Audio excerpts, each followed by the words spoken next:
Hi friends, எல்லாருக்கும் வணக்கம். நம்ம இப்போ எங்கே இருக்கிறோம்னா, நம்ம முருகேசன் கூட இருக்கோம். நம்ம அண்ணன் கூட சேர்ந்து வீடியோ போடுறோம்னு சொல்லியிருந்தோம். ஸோ இப்போ இன்னைக்கு ஃபர்ஸ்ட் என்ன பண்ணுறோம்னா, அண்ணன் வந்து என்னென்ன ஃபீல் பண்ணுறாரு, நார்மலாக நமக்கும் அண்ணனுக்கும் உள்ள டிஃப்ரென்ஸு, அவர் எப்படி ஃபீல் பண்ணியிருக்கிறாரு, இத்தனை வருஷம் வாழ்க்கையில் எதை எதை கடந்து வந்திருக்காரு, என்னென்ன ஃபீல் பண்ணியிருக்கிறாரு, மற்றவங்க வந்து நம்மளை பற்றி என்ன நினைப்பாங்க, நம்ம வந்துட்டு இப்படி இருக்கமே அப்படின்னு சொல்லி இன்செக்யூரா ஃபீல் பண்ணியிருக்கிறாரா, என்னென்ன ஃபீல் பண்ணியிருக்கிறாரு, இப்படி நம்ம இருக்கிறனால நம்ம வந்து வாழ்க்கையில எப்படி முன்னேறது அப்படின்னு தெரியாம நிறைய பேர் இருக்கிற மத்தியில அண்ணன் வந்து நிறைய ஒர்க் பண்றாரு, நிறைய வந்து தைக்கிறாரு, டைலரிங் பண்றாரு, நிறைய திறன்கள்லாம் இருக்கு. ஸோ அதெல்லாம் எப்படி கத்துக்கிட்டாரு என்னங்கிறத வந்து அண்ணன் சொல்ல போறாரு, நம்ம கேட்க போறோம். சொல்லுங்க. ஃபர்ஸ்ட் எல்லாம் பார்த்தீங்கன்னாக்க நான் சின்ன குழந்தையில இருக்கிறப்ப பார்த்தீங்கன்னா ரொம்ப இதாக தான் நினச்சேன். அதாவது வந்து நம்ம இது மாதிரி குறைபாடாக பிறந்துட்டோம், நம்ம வந்து நம்மளெல்லாம் குறைபாடாக தான் நினைக்கிறாங்க. பார்க்குறப்ப வந்து ஒரு பேர் வச்சு கூப்பிட்றது, ஒரு ரொம்ப மனசை பாதிக்கிற மாதிரி நிறைய ஒரு இதெல்லாம் பண்ணியிருக்கிறாங்க. ஆனால் இருந்தாலும் நான் அது அப்போதைக்கு நான் நினச்சேன், சரி நம்ம இதனால தான் பிறந்துட்டோமோ, ஒரு வேளை நம்ம இப்படி தான் நம்மளை எல்லாம் இது பண்ணுவாங்களாட்டிருக்கு அப்படின்னு சொல்லி தான் ஃபஸ்ட்டு நினச்சேன். அப்புறம் தன்னார்வலர்கள்னு சொல்லிட்டு இந்த மாற்றுத்திறனாளிக்கு உண்டான மீட்டிங் எல்லாம் போட்டாங்க. அதில் நான் போய் கலந்துக்கிட்டேன். கலந்துக்கிட்டதுக்கப்புறம் அங்கே வந்து நிறையா ஃப்ரெண்ட்ஸுக்கெல்லாம் நம்மளை மாதிரி இருக்கிறவங்களாம் நிறையா வந்தாங்க. அவங்கள பார்த்துட்டு பரவாயில்ல, நம்ம தான் இப்படி இருக்கிறோம்னு நினச்சேன், இன்னும் நிறையா பேர் இருக்கிறாங்க, பரவாயில்ல அப்படின்னு சொல்லிட்டு கொஞ்சம் மனசை அப்படியே திடப்படுத்திட்டு கொஞ்சம் மூவ் பண்ண ஆரம்பித்தேன். அப்புறம் அவங்கெல்லாம் சொன்னாங்க, ஒவ்வொரு மீட்டிங்கில் சந்திக்க நான் அந்த தொழில் பண்ணுறேன், இந்த தொழில் பண்ணுறேன் அப்படின்னு சொல்லிட்டு நிறையா சொன்னாங்க. அப்படிங்கிறப்ப சரி நம்மளும் ஏதாவது ஒரு தொழில் பண்ணுவோம், ஒரு நம்ம லைஃபுக்கு ஒரு தொழில் வேணுமே அப்படின்னு சொல்லிட்டு அந்த டெய்லரிங் தொழிலை பழகினேன். பழகிட்டு இப்போ ஓரளவுக்கு கை கொடுக்குது, நல்லா இருக்கு. என்ன மற்றவங்களுக்கும் நம்மளுக்கும் என்ன வித்தியாசம் அப்படின்னா, இப்போ நார்மலாக நடந்து போகிறவங்க டக்குன்னு ஒரு பஸ்ஸை விட்டு இறங்கியோ இல்லை ஒரு வண்டியை விட்டு இறங்கியோ ஒரு டூ வீலர் விட்டு இறங்கியோ ஒரு கடைக்கு போகிறது, ஒரு தண்ணி எடுத்துகிட்டு வர்றது, ஒரு ஏதாவது ஒரு பொருளை வீட்டுக்குள்ளே எடுத்து போகிறது, வெளியில் கொண்டு ஒரு கடையில் கொடுக்குறது அப்படிங்கிறப்ப ரொம்ப சிரமமாக தான் இருக்குது. நாங்கள் அதாவது எப்படி பார்க்குறாங்க அப்படின்னா, நாம் நடந்து போகிறவங்கள யாரும் இது பண்ணி பார்க்க, நடந்து போகிறவங்க மத்தியில் நம்மளை கடந்து போகிறவங்க தான் நிறைய பேர் இருக்கிறாங்க. அதில் வந்துட்டு இப்போ நாம் தவழ்ந்து போனோம் அப்படின்னு வச்சுக்கோங்களேன், நமக்கு தவழ்ந்து போனோம்னாக்க நம்மளை பாவப்பட்டு பார்க்குறாங்க, இறக்கப்படுறாங்க. அப்புறம் அவங்களாம் என்ன சொல்கிறாங்கன்னா, நம்ம கால் படவே வந்து தெரியுற மாதிரியே கேட்குறாங்க, இவன் எதுக்கு இந்த இதுக்கெல்லாம் வரான், ஏன் வந்து இப்படியெல்லாம் தவழ்ந்துட்டு இது பண்ணிட்டு வரணும் அப்படின்னு சொல்லிட்டு நிறைய ஏளனமா பேசுறது, நம்ம காது படவே நம்ம கஷ்டப்படுற மாதிரி பேசுறாங்க. நான் வந்து இப்ப என்ன நினைக்கிறேன் அப்படின்னா, நாங்க அந்த இதை வந்து நாங்க செய் கொடுத்தே கேட்கறது இல்லை. நாம என்ன வேலைக்கு போறோம், நாம என்ன பண்றோம், நாம என்ன செய்யறோம் அப்படிங்கிறது மட்டும்தான். நாங்கள் வந்து அதே ஒரே நோக்கத்தில் தான் போவோம், அதே மாதிரி தான் வருவேன். ரெண்டாவது வந்துட்டு இப்போ கொஞ்ச நாளைக்கு முன்னாடி வந்து நானும் என் ஒய்ஃபும் கல்யாணம் பண்ணிட்டோம். அதாவது வந்து உங்களுக்கு எத்தனை வயசுல மேரேஜ் ஆச்சு? 40 வயசுல மேரேஜ். 40 வயசுல. உங்க ஒய்ஃபுக்கு எவ்வளோ ஏஜ்? அவங்களுக்கும் அதே தான், சேம் ஏஜ். ஆமாம். சரிங்க. அப்போ அவங்க வந்து எந்த ஊர்ல இருந்தாங்க, அவங்கள எப்படி நீங்க தெரிஞ்சு கல்யாணம் பண்ணிக்கிட்டீங்க? அவங்க வந்து இந்த ஐயன்மலை பக்கத்தில் ஒரு கிராமத்தில் இருந்தாங்க. சரிங்க. நாங்கள் வந்து தரங்கம்பட்டி வில்லேஜ் இதில் வந்து தரங்கம்பட்டி யூனியனை அந்த வில்லேஜில் நாங்கள் இருந்தோம். நாங்கள் எப்படி தான் மீட்டிங்கில் சந்திச்சுக்கிட்டோம். அப்புறம் அவங்களும் அவங்க குறைகள் நிறைகளை பற்றி சொன்னாங்க, நாங்களும் எங்களோட குறை நிறைய பற்றி சொன்னோம். அப்படியே பேசி பழகினதுனால நாங்கள் ரெண்டு பேரும் ஒரு முடிவுக்கு வந்துட்டோம்.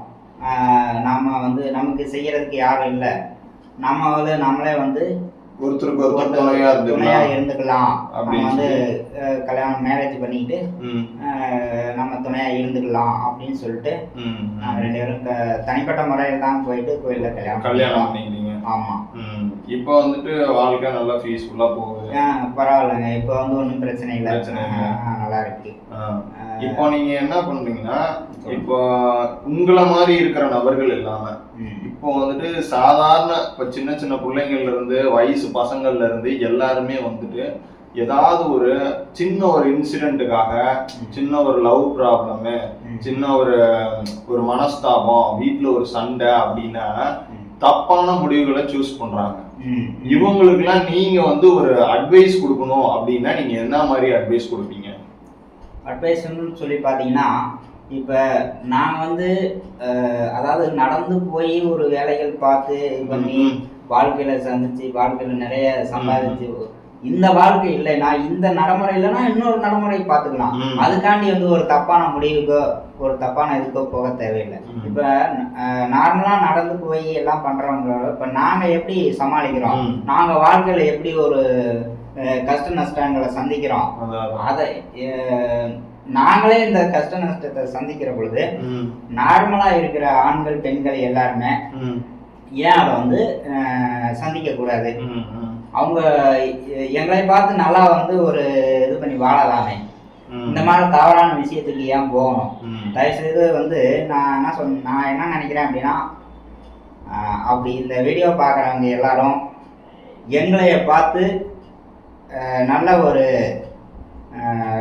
தவறான விஷயத்துக்கெல்லாம் போகாமல் எந்த ஒரு பிரச்சனை வந்தாலும் சரி, எந்த ஒரு மன கஷ்டம் வந்தாலும் சரி ஃபேஸ் பண்ண கற்றுக்கணும். ரெண்டாவது அந்த நடப்பாதையை வந்து மாற்றி அமைச்சு நடந்து நல்ல முறையில் போய் பார்த்துக்குங்க, அதுதான் நல்லது.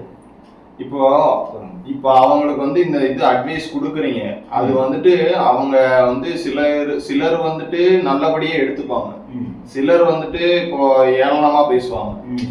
ஸோ அதை வந்துட்டு நம்ம வந்து எப்படி அவங்களுக்கு சொல்ல முடியும்? என்ன மாதிரி ஒரு இதுல வந்து நம்ம சொல்ல முடியும் அவங்களுக்கு? நாம வந்து சொல்றதான் சொல்ல முடியும், சரிங்களா? அது வந்து நல்லதுன்னு எடுத்துக்கிட்டாங்கன்னா அவங்களுக்கு நல்லது, தவறா எடுத்துக்கிட்டோம்னா நாம வந்து அவங்கள வேற ஒண்ணுமே பண்ண முடியாது. வந்து நான் அதாவது வந்து ஒரு பழமொழி கேட்டிருக்கீங்களா? இப்ப தண்ணி வந்து இப்ப தண்ணி இருக்கு இல்லைங்களா, அந்த தண்ணி வந்து நல்லதுக்கும் பயன்படுது கெட்டதுக்கும் பயன்படுது. ஏன் அதை நல்லதுக்கு பயன்படுத்துங்க, ஏன் கெட்டதுக்கு பயன்படுத்துறீங்க? அது மாதிரிதான் சொல்ல வரேன். ஒரு வார்த்தை நம்ம ஒரு அட்வைஸ்ன்னு சொல்லிட்டு ஒரு வார்த்தை சொல்றோம் அப்படின்னா இது நல்லதா மட்டும் பயன்படுத்துங்க, அவ்வளவுதான். இப்போ அண்ணன் என்ன சொல்ல வர்றாரு அப்படின்னா, எங்களை மாதிரி இருக்கிற மாற்றுத்திறனாளிகளே நாங்கள் வந்து ஒரு வேலையை தேடி அதுக்கு வந்து நாங்கள் அந்த வேலையை கற்றுக்கிட்டு நம்ம வாழ்க்கையில் அடுத்து என்ன பண்ணலாங்கிறத வந்து நாங்களே முயற்சி பண்ணுறோம். நடக்க முடியாத எங்களாலேயே நாங்கள் நடக்க முயற்சி பண்ணி எங்களோட வேலையை நாங்களே செய்யறதுக்கு நாங்களே முயற்சி பண்ணி செய்கிறோம்.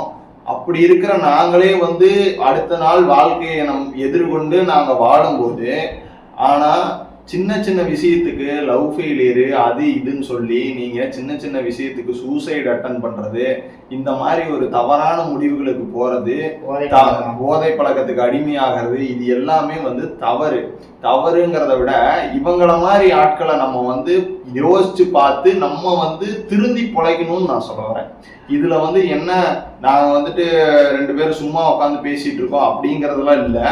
இப்போ வாழ்க்கைக்கு தேவையானது, இப்போ இவங்கள்ட்ட இருந்து நீங்க என்ன கத்துக்கிறீங்க, இவங்க வந்து வாழ்க்கை நடைமுறையில எவ்வளவு ஸ்ட்ரகிள்ஸை வந்து ஃபேஸ் பண்ணி வராங்க, அதுவும் இல்லாம ஜென்ரலா நார்மல் லைஃப் நம்மள மாதிரி வந்து அவங்களால நடக்க முடியாது, நம்மள மாதிரி அவங்களால வந்து எல்லா வேலையும் தன்னைத்தானே செஞ்சுக்க முடியாது.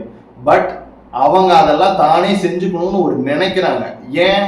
மற்றவங்க உதவி செஞ்சு நம்ம வந்து நம்ம மேல இறக்கப்படக்கூடாது, நம்மளை வந்து ஒரு குறைபாடு உள்ள மனிதெல்லாம் நினைக்க கூடாது, அதெல்லாம் நம்ம வந்துட்டு எதிர்கொண்டு நம்மளும் ஒரு சாதாரண மனுஷன் தான், என்னையும் நீங்க மனுஷனா மதிக்கணுங்கிற ஒரு கான்ஃபிடென்ட் லெவல் அவங்களுக்கு இருக்கு. அந்த கான்ஃபிடென்ட் லெவல் அவங்க இல்லைன்னா நீங்க லவ் பண்றீங்களோ இல்ல வேற ஏதோ ஒரு வீட்டுல பிரச்சனையோ அந்த பிரச்சனையை ஃபேஸ் பண்ற தைரியம் அந்த கான்ஃபிடென்ட் லெவலை வளர்த்துக்கணும். ஸோ அப்பதான் நம்ம ஃபியூச்சரும் நல்லா இருக்கும். இவங்கள மாதிரி ஆட்களை நீங்க வந்துட்டு கைடன்ஸ் வந்து இவங்கள்ட்ட போய் நீங்க எடுக்கலாம். அதுவும் இல்லாம இவங்களுக்கு நீங்க என்ன இந்த மாதிரி இருக்கிற நபர்களுக்கு உங்களால முடிஞ்ச ஹெல்ப் நீங்க பண்ணலாம். ஸோ அதுல இருக்கிற வந்துட்டு புண்ணியம் வந்துட்டு உங்களோட லைஃப் வந்து மென்மேலும் உயர்த்தும். மீண்டும் சந்திக்கும் வரை உங்கள் நாங்கள். தேங்க்யூ.